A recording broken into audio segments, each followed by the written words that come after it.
I'm Kevin Glass with Town Hall here at CPAC with Dr. John Goodman with the National Center for Policy Analysis and frequent townhall.com contributor. How are you today? I am great.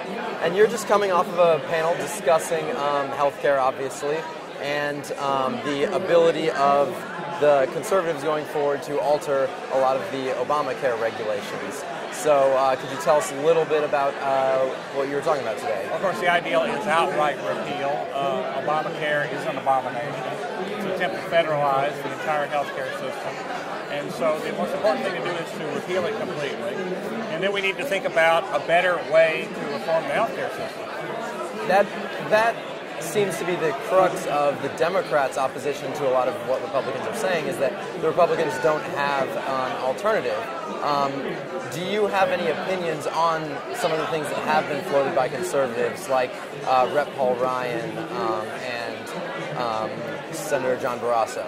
Yeah, the Republicans have a very good alternative. There was a bill that was introduced by Senator Coburn in the Senate. Paul Ryan is one of the co-sponsors over in the House. It would take all the tax subsidies, all the spending subsidies, and give every American a certain number of dollars. If we were to do it today, it would probably be about $2,500 per individual, $8,000 per family. It's a refundable tax credit to allow you to apply to your health insurance premium. If you want something more expensive, you pay for it. You and your employer will pay for it with after-tax dollars. John McCain ran on this idea, so there's considerable Republican support for it. It would be much fairer than the current system and much fairer than Obamacare. Now, obviously, you said full repeal is the ideal that Republicans should be going for. Do you think that that's feasible, considering the popularity of some of Obamacare's provisions, like community rating and guaranteed issue and some of the state-based exchanges? Yes, but see, those have only kicked in for a very small number of people. There's only about 40,000 people that are benefiting from any of that right now. And there are better ways to deal with those problems, including personal portable health insurance.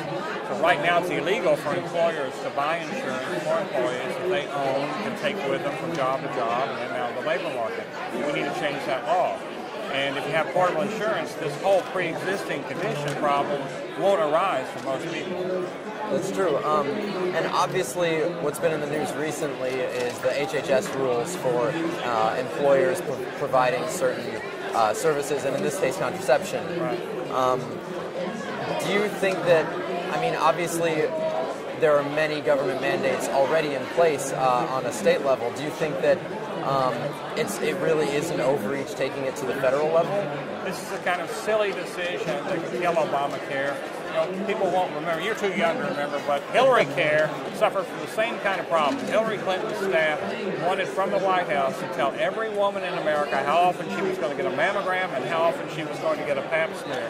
And what she wanted to tell them was different from what their doctors were telling them.